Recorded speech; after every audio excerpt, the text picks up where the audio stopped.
Hey, y'all, it's me all in good fun on November 28th, and I'd like to offer my condolences, thoughts, and prayers to the family of Sarah Beckwith, the National Guard officer who was unalived in D.C.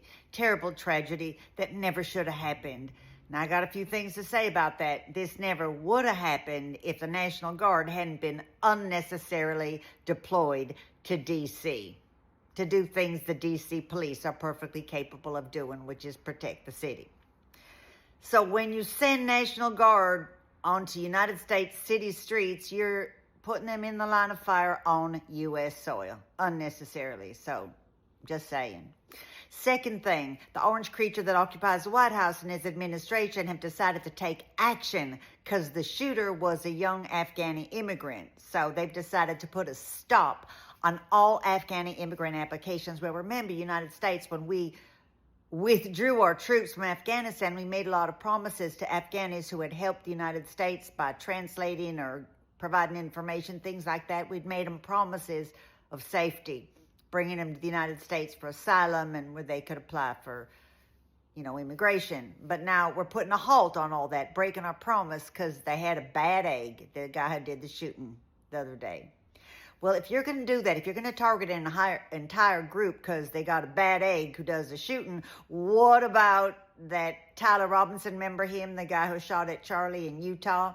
Anyway, that kid was a young white kid from a Republican family. That kid. What about the guy up on the rooftop who did the assassination attempt on the current occupier of the White House, allegedly? Took off his ears, supposedly. Anyway, what about that young white Republican kid, son of Republicans, donors to the administration? What about on January 6th, all those people who stormed the United States Capitol, unalived a Capitol police officer? They're all wearing red hats that say, MAGA on them, calling themselves MAGAs. What about all those white people? So how come you haven't taken a big action against all these white people who were shooters, doing assassinations, all the people who call themselves MAGAs? Why don't you take those people and stop their citizenship? Deport them, send them to Liberia like you want to do with Kilmar Abrego Garcia. Just send them to Liberia or Ghana or wherever. Just get them out of the United States. White people who wear red hats and vote MAGA, they're dangerous. They're dangerous.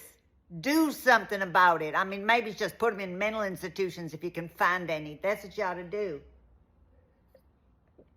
I mean, if you're going to target a group, do it all around. I'm all in good fun.